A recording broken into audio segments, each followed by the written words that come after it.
Hey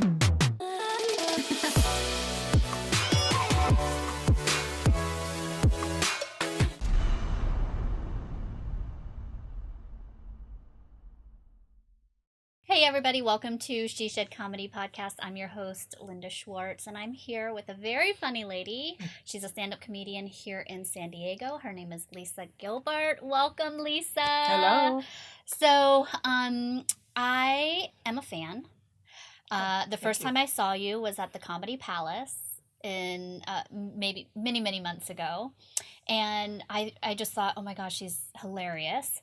And then I started following you on Facebook. And then after that, I saw you at the Costco and I went up to you and I was like, oh my God, Lisa! And I'm sure that like totally freaked you out because you were like, I get that all the time. You're like, who are you? So I'm just so happy that you're here, and thank you so much for saying yes. But I've been following you now for quite some time, and I just love what you're doing, especially here in San Diego. I think you're hilarious. I love watching you. I actually watched a couple videos this morning, and so I just, this show is really about empowering women who are pursuing a career in comedy, whether that's stand-up, improv, sketch, writing, whatever. And I would just love to know, like, what your journey's been like, especially because you're a mom of, I'll let you share that story, but tell us what it's been like for you. It's really been great, actually. Yeah. I have wanted to do comedy for, I don't know, probably 25 years. Really? And when I started my job 25 years ago, there was a comedian there, and I talked to her about it, and she said, well, if you can make your friends laugh, it doesn't mean that you can make strangers laugh. Mm. And I thought, oh, okay, well then comedy's not for me. Yeah. I just thought, yeah. That's good. Then I'll just continue to make my friends laugh. Yeah. And then fast forward, 20 some odd years, and I have a friend, Brandon Young, that does comedy, and at the time was the ministry leader of comedy ministry at the Rock Church. And so I went to watch him, and afterwards I said to him, man, I've always wanted to do comedy. And he's like, oh, I'll put you on. And I'm like, put me on what? Like, what are you talking about? Just said I wanted to do comedy, buddy. Slow down. Yeah, yeah. And then he had me do like 5 minutes of something that I just wrote, I don't know, and then host a show. Wow. And that was it. Yeah. That was it. It got you hook, line, and sinker, huh? Yeah. Same for me. I did a show with Mateen back in 2012, and that was the first time I actually got on stage and did. But it was like he was like, "Yeah, I'll give you 5 minutes." I was like, "What are you talking about?" I just said like I just want to do stand. I don't have any material. Right. And he was like, "Yeah, you'll be fine. I'm going to give you 5 minutes on my show," and it was like a Tuesday night. It was both of our birthdays, and that was why he let me do it. He was kind of feeling, a little bad for me, but we got on stage I got on stage, and it was like to a crowd of like almost 300 people, and so it like freaked me out for a hot minute. But it was also one of the most exhilarating things I'd ever done, and I was like, yeah, I want to do this. But it's been 6 years, and I haven't done any. So now I'm back into class. Smart. I'm back with Tony Calabrese, in class with him, and you have is that where you also got started with Tony? Yeah, it's interesting because I did comedy from that show with Brandon Young. He then put me on some shows at the Comedy Palace, here in San Diego, and introduced me to Maria Herman. And Maria, who's another female comic here in San Diego, producer of Comedy Heights, which is, amazing. Yeah. Her shows are amazing. And I was able to just get on a bunch of her shows. And so for about a year, I just wrote and did my thing up on stage, not really having a whole lot of idea of what I was doing, other than I love people, I love the stage, I wasn't afraid of the stage. Oh. And so it was just really about the material for me that I needed to kind of figure out how to do better. Yeah. And so from there, I was introduced to Tony Calabrese, and he taught this class. And so I took it, I don't know, 5 or 6 times. Yeah. And I love it. and now it's really helped me with my writing and understanding what comedy is. It's really great. It's really great for beginners. If you have like no idea Yeah. and you just think you want to do stand up, after taking the class, you'll either decide, all right, that was good, Yeah. check that one off, or maybe this is something I could do. Yeah. Share a little bit about your writing process. What's that been like for you, and what's your creative process like? So my creative process is the fact that at 44 years old, I got married and pregnant on my honeymoon with triplets. Oh my. And so the writing pretty much just does its own. Yeah, it The comes. premises are there. I Yeah. just need to formulate them. So I think in the beginning, like I said, once I hit Tony's class, then I really began to kind of understand what the whole setup and punchline and tag and what that looks like. And that really helped. I write my jokes out. I keep in my phone, I keep a notes section. So if something comes up or I'm talking to somebody or a story with my kids or something, then I just kind of write down so I remember what that is. Yeah. And then I go back and I write it out. I literally still use from his class the grid that has Yeah. the setups, and it's good because you can see all your S's, which should be a few S's and not like 20 S's, Yeah. and for the setups. And so that's what I do. And I write it all up, and then I write with other comics.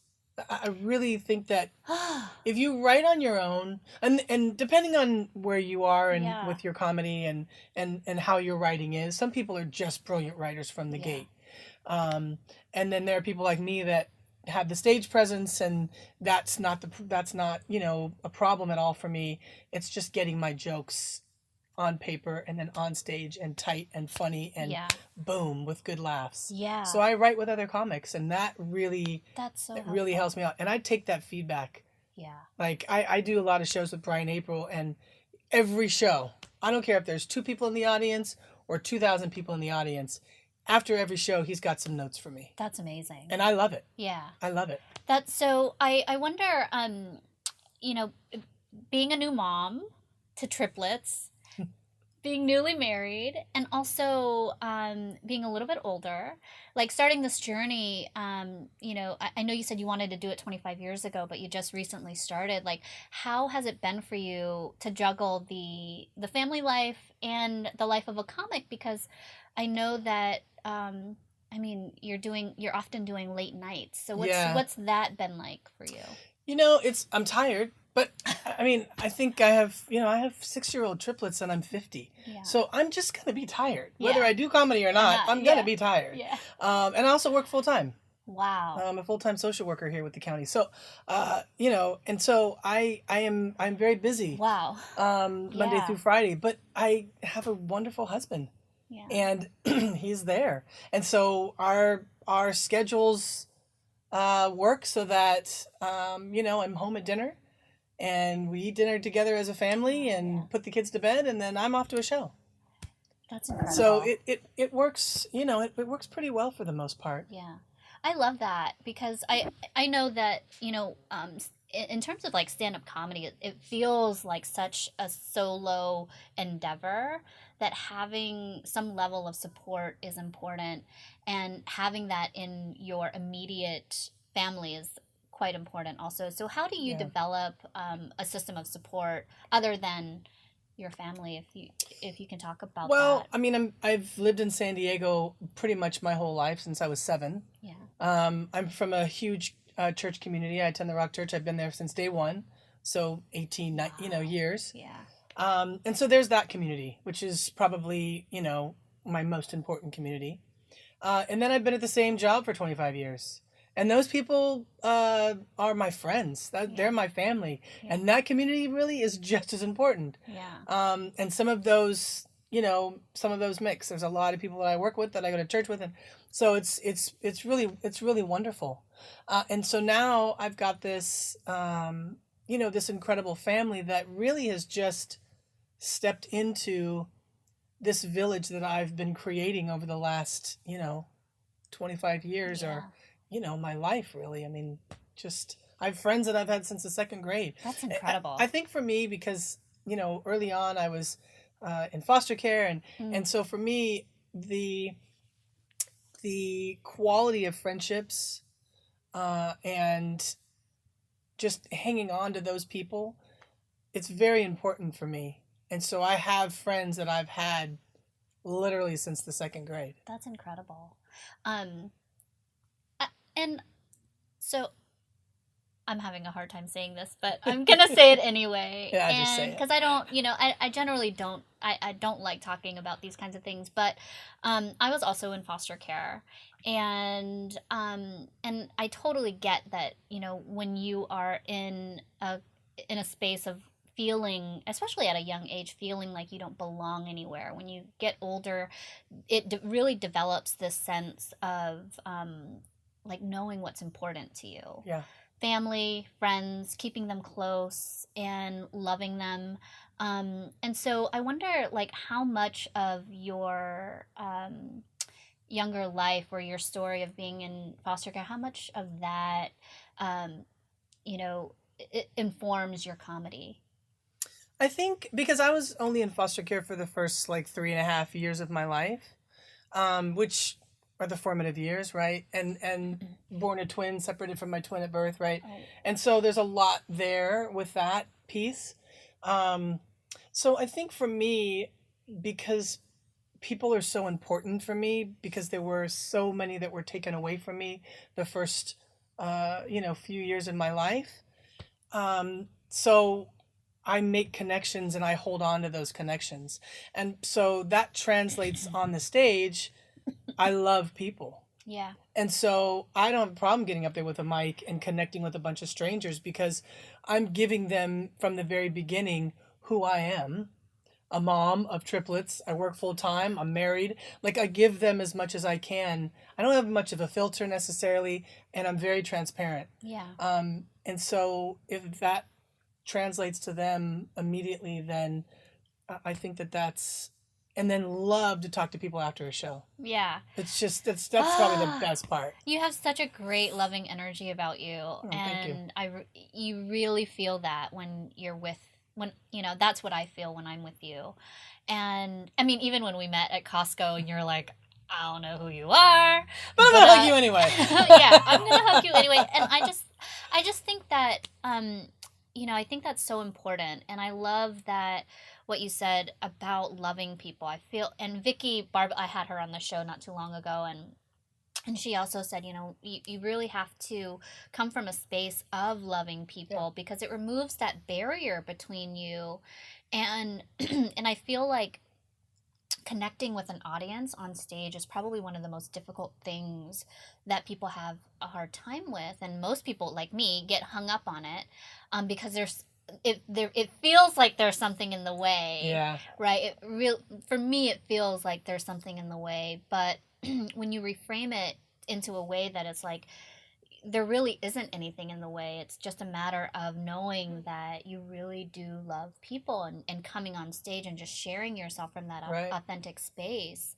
And And they see that. yeah, It's strange. It's almost like, you know how they say that animals know people and they know good people, and yeah, if your dog kind of stays clear of somebody, then maybe you should. yeah, Audiences are kind of the same way, where you get up there on stage and immediately what they're looking at is the outer you. yeah, That's what they're looking at, right? And then the first words come out of your mouth, and the first joke, and the first laugh, and then by that time, like, you've got them. yeah, And for me, starting out by saying, I'm 50 with first graders. I got pregnant at 44 and had triplets. The audience is sitting up in their seats. yeah. I know that gets it from me every time. It gets it for me every time. I'm like, wait a minute, is that me? Am I saying that? Yeah. Oh, crap, that's me. Yeah. No, I just feel like when I watched you again this morning, what really came forward for me was just how comfortable you really are on stage, and you do you carry yourself in such a loving and confident way when you're up there. And do your children know what you do? They do. They know what I do, and in fact, have been to several of my shows. and quite often will do my jokes For their friends or just for their friends or just me. That's Just amazing. let's do this joke together, Mom. Yeah. So they're like, I love that they're your built-in audience. Yeah. Yeah, it's great. So I know that you also work with children. Yes. And I really want to I kind of dive into this because it's so important what you do. You're a youth advocate for the county. And how has doing this kind of work and doing stand-up comedy, how's that been helpful or has helped you relate to these kids? So I think, I've always worked with kids. From the time that I was 15 years old, I taught preschool for like 12 years and then moved on to working with at-risk youth and children and families. And so that's just what it's been. My adopted mom was a social worker. I was kind of born and raised, like the Yeah. family of firemen or family of police officers, I'm a family of social workers. And so I just followed in her footsteps. And so growing up, I grew up with a mother that just consistently gave. She is a social worker to her heart. I'm a social worker to my heart. And that's, so I think it really, that came first before the comedy. Yeah, of course. My style of social work and my style of working with kids and families is really no different than how I treat people. I still love them. Yeah. I still, I can't hug them and tell them I love them because, apparently that would get me in trouble. Laws. The Laws. government. But I still love them, Yeah. and I still care for them. They're still important and they matter, regardless of where they are or what they've done. They still matter, and so really that love for people, again, it just translates on stage. Yeah. I don't do any comedy about my work on stage. People's lives and dealing with difficulties. It's just not something that I can translate on stage. Yeah. I And feel it's like such it a would private be matter for people. disrespectful. Especially, yeah, And, totally. and there's a lot, like, Tiffany Haddish is amazing. I and love her Tiffany Haddish. experiences on, and Yeah. foster care and on stage. But that's her talking about her experiences. Right. And so it's a bit different. I have Absolutely. just, as a social worker, I hope one day I can meet her because I just Me have mad too. love for her. She's amazing. She's amazing. Tiffany, we love you. Follow you on Instagram. Yeah, please. But I definitely, she can do that. Yeah. But for me, what I have I can talk a little bit about my experiences as a young child, but I can't talk about other people's experiences. Right. It's Yeah. just not, it's not fair to do. It's not respectful. Well, and it's about ownership and agency over those stories, right? So, I mean, I feel like, there's and Vicky said this too, that women have a level of discernment that most men don't have, which is I think is true, and that makes us funnier. But how does that play out for you, like in terms of discernment, and because you do talk a lot about your family in your work as a stand-up. So are there moments when your husband says yes or no, or do you have anything that like that? So you haven't met my husband, have you? I have not. No. Yeah, he's pretty much just like me. So Okay. my husband, the only yes or no I get from my husband is, why am I not on stage more? There's not enough stories about me. All the stories about the kids. Oh, yeah. So the couple of things that I do say about him are just as his favorite jokes. Oh. They're his favorite jokes. That's There's incredible. no, we're very, my family, my kids and my husband and I, we're pretty much the same. And I think my kids are like my husband and I because they watch us love people and hug people. And, when we're at a gathering, typically it's the wife that's got to walk around and say bye to everybody. And, but my husband's like, honey, are we going to be leaving soon? Because I need to make sure I get to everybody to say goodbye. Like that's how, and my kids are the same way. Yeah. So it takes us, an hour to leave because we've got to say bye to everybody and make sure we checked in and how are people doing. So there's nothing from my family that I would bring on stage that would ever offend anybody because it's just all in love. I love it. Yeah. I love it. So if you were to give 3 pieces of wisdom or advice to women who are like you, who might have a family situation that, could be keeping them from pursuing this deep dream that they have, what would you say to them? I would say create your village Mm. because it takes a village, and I use all my villagers. So create that. And for me, because I had kids later in life, I had such an opportunity to be a villager, right? And to help other people with their kids and Yeah. families and whatever it is that I could do. So when it came to be my turn, people were willing to come in and watch the kids or help me with whatever I needed to, even now. And so I would say, create that friend base, create a community around you that will be supportive, and move away from those that aren't supportive. It doesn't mean Yeah. it has to be forever. I've had a really fortunate run so far in my 3.5 years of comedy, and I am surrounded by some amazing comics, but just beautiful people. Yeah. And so that's what you need to do. You need to find those. Everybody's starting a business, right? People are doing that everywhere. Yeah. Some people are really successful and some people aren't for whatever reason. And so just find who those people are and be really, really, number one is you've got to be open to feedback at every level. Somebody out there knows better than you. Yeah, absolutely. And if you feel like your jokes can't be better, or you should be here because how come that person's there and then you can't be. This comedy business, in my opinion, is all about engagement. Yes. And you've got to engage on that stage. You've got to engage off that stage with the bookers, with the wait staff, everybody. Yeah.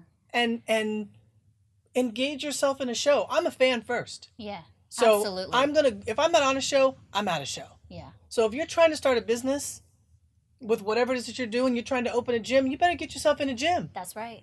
You better learn it all the way, every way. Talk to people. Talk to a janitor. Hey, you're a janitor in a gym. What you got for me? Like, talk to everybody and be way open to what people have for you.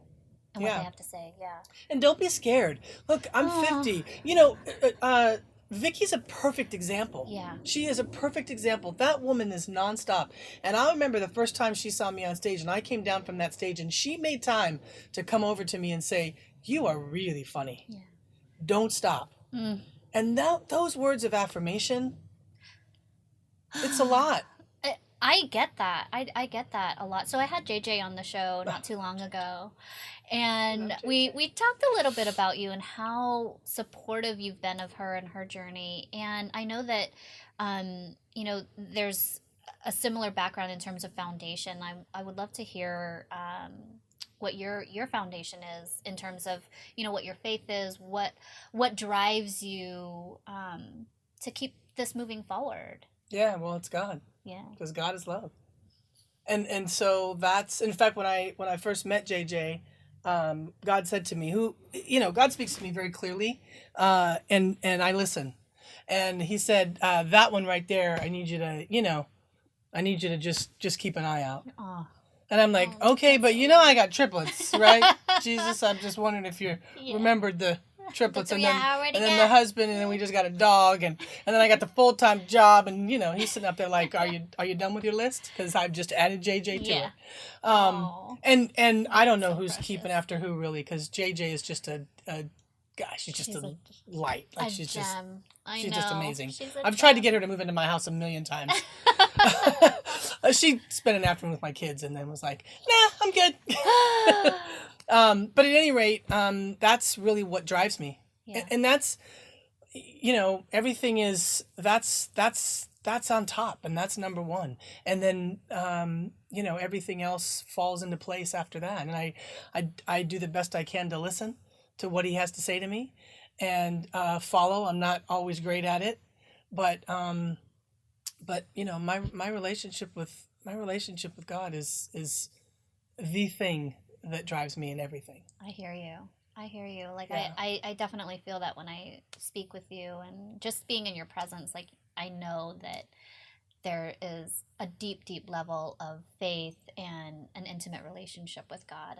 And I've been on this journey myself, and there are moments when I'm like, okay, like this was, a listening. It was like a hearing, something that I heard that needed to be done. Because I feel like, as creative people, we are channels for things to come forward and come through us. And I've had a lot of ideas, but when this came forward, I was like, I just got so excited about it, and I was like, Nice. okay, so this is the thing that I really need to listen to, and I really appreciate that, and I can tell, like, even with JJ, just sitting with her and being with her, even, all of the guests here that I've Yeah. had have had some level of just a certain belief in themselves, and I feel like that belief is seeded by God or spirit or universe, with whatever you want to call it.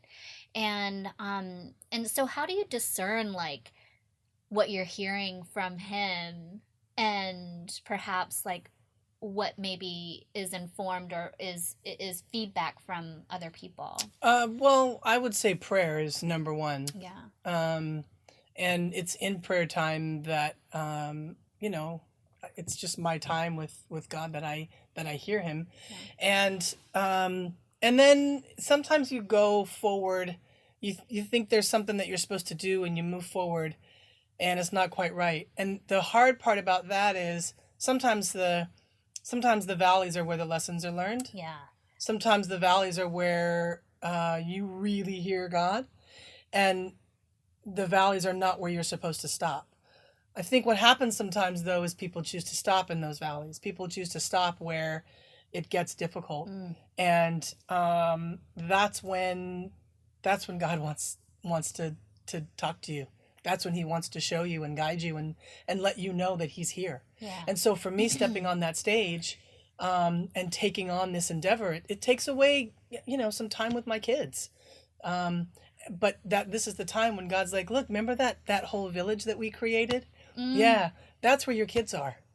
And it's okay that you're here, Yeah. and that your kids are with one of the villagers. Yeah. Because they're loving on them too. Yeah. So just keep on pushing through. Yeah. Oh, I love that. I just so appreciate that, and I feel like, we don't talk about that enough. Yeah. And so I feel like, this really is a platform for women in comedy, with who are spiritual, to come forward and just really be with the conversation. And I so appreciate you coming. So Yeah. so what's next for you? So I saw that you recorded an America's Got Talent audition. Well, Do I you did. want to talk about that? Or- Well, I've got a little, it's a producer that saw my stuff and is interested. And so I'm in the process of just seeing kind of where that's going to take me. It would be wonderful. My goal, ultimate goal, is churches Yeah. and speaking and corporate events and helping ladies understand that just because you hit 30 or 40 or feel like you should be married and have kids, because sometimes it's the end all be all for us, right? Yeah. Oh my You think about gosh. Cinderella, you think about, like, all of our fairy tales end in some man and Yeah. this whole thing, and sometimes it is what God has for you, and sometimes it's not. Yeah. So what are you going to do about that? So I'm writing a book called Hope and Waiting, and I'm trying to develop a series where I can go into churches and women's events, and I've done a lot with women businesses and just different places where I can go in and encourage, and that's the direction that I feel like God's got my comedy. I love it. I really, really love it. Thank you so much for Thank you coming for having and me. being with us. I am a huge fan. Thank you so much. And I just love everything that you're doing and everything that's coming forward and coming through you. And I wish you all the best of luck Yes, with that. I hope we get to work together. Oh, yeah, absolutely. Yes. Yeah. Well, yeah, I'm still in class, but That's all right. oh no, and I'm gonna be up there, girl. At your showcase? When is your showcase? Oh, I don't even know. I don't even know. But it's coming up. But I'm just trying to focus on getting this work done in class, because Yes. it's been very challenging. Like, I spent an hour yesterday just trying to do the exercises and recording myself on on tape and just talking through some things. I'm like, oh God, this is probably one of the hardest things that I've had to Yeah. do. And anyway, but I really, really love what you're doing. Thank you very much. And I can't wait for what's next for you. I'll be there supporting you. And when all Thank of you. your things happen, I would love to have you back on the show just Absolutely. to share Yes, with of course. us that journey and what that's been like. So thank you so much for coming. Thank you for having me. I'm Yeah, honored. yeah. Thank you. And with that, you guys, welcome. Thank you for joining us. We're going to do it again. We're going to do it again. Thank you for joining us on She Shed Comedy Podcast, and we hope that you'll stay tuned and listen again to some more episodes. Take care. Love ya. Bye.